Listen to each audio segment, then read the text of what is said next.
Going into episode 3 of Rings of Power, I felt like this show has a lot to prove. To prove that it can do better in its storytelling and give us some more interesting and engaging moments within its characters. Because some of the common critiques of the first 2 episodes of the show were that it is a little bit slow and a little boring, which aren't really things you want to be said about a show that's going to be successful. So the question coming into this week is, can Amazon pick up the pace and get us a little more interested in the overarching plot and story that they plan to tell for many years to come? And that's what we're talking about in this week's review of The Rings of Power.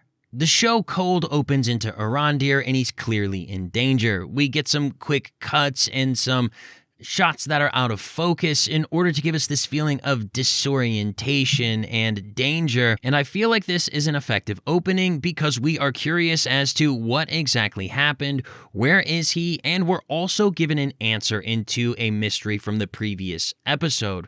We find out that he is in an encampment, he has been taken prisoner by orcs, and he is going to be used as a slave. From the get-go, this sequence is used to get us drawn into the episode right away. In a show that already has a bunch of characters already, and ones that I don't think we are fully invested in yet, it might be a cautionary sign to find out that in episode 3 we are going to yet another new place and meeting even more new characters. However, we're going to a place that I think a lot of people are going to be excited to at least play out on screen, and that is Numenor. And I can honestly say that visually, this looks fantastic, and our first impressions of the characters are all pretty good. In fact, I was rather fond of how they introduced Elendil and how they're going to utilize him as a character going forward, being someone who is set up to be a bridge between elves and men. But Numenor isn't just used as a setting to introduce us to new characters in a new place, but to further develop the ones that we've been journeying with, both Galadriel and Halbrand. Halbrand, we find out a little bit about him. We see he's got a dark side, but that he also has royalty within his past. Galadriel continues to be a character who is a tad bit frustrating at points with how she interacts with individuals. However, it seems that this is going to be a necessary journey for her to find out that eventually she's going to have to come around to trusting people. I'm not 100% sure her character arc is working at this point in time, but by the time we get to show's end, maybe it will.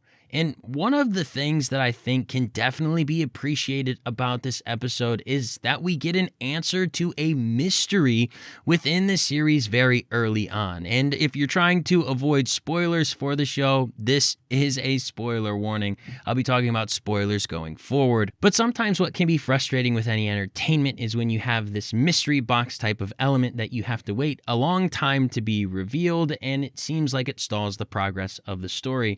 This sigil that Sauron has had since the beginning of the show. It was what was branded on Finrod. It was what we found in the Ice Fortress. We find out exactly what it is. And it's not just a sigil, but it is a marker for a map. And we find out that this symbol is pointing to the Southlands, the very place where Arondir is currently captured by the orcs, and he is being made to work on this fortress, which Galadriel is actively reading about, which is going to be a place where Sauron is going to rise and evil is going to thrive, thus building the tension of this sequence and getting us interested in the overall plot that's happening before us. We're invested in both of these scenarios and how they're going to work out. We get a decent action sequence within the show that works a lot better than what we saw in episode 1 against the Frost Troll. And we have these parallel stories of where Galadriel is gaining allies and friends and where Arondir is actively losing all of his allies. And while this episode does a handful of pretty good things, I still have some critiques. I'm still struggling to be invested within the Harfoot storyline, mainly because you had the overarching plot connected between Galadriel's situation and Arondir's situation, as Arondir is trapped in what is eventually going to end up becoming Mordor, and Galadriel is figuring that out and having to recruit allies to go fight against Sauron. But what is the Harfoot's place in all of this? It almost makes you look exclusively to who is the stranger and how is he going to be the person who connects the Harfoots with the overarching story. And while I will say that I don't absolutely love this story, there are some pretty good emotionally connecting elements within the Harfoot story, some tear-jerking moments and also some moments where you get some laughs. And then also, I'm still not sure that Galadriel is to the point of where she is a likable heroine. I think they're doing things within the show to really break her down, utilizing people like Elendil and Halbrand to show like, hey, we're on your side. You should probably start working together with people. It's going to get us into a lot less trouble.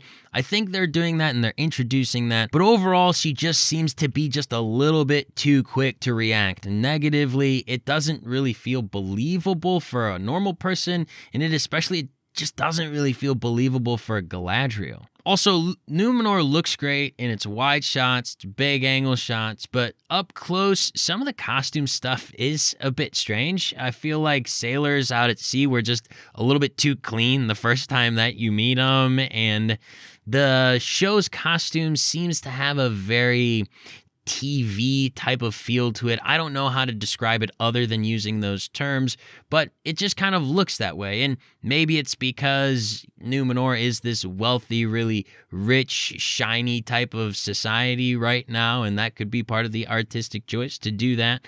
But it just wasn't really selling it for me. However, it wasn't enough to really take me out of the story, though. It wasn't distracting from the story.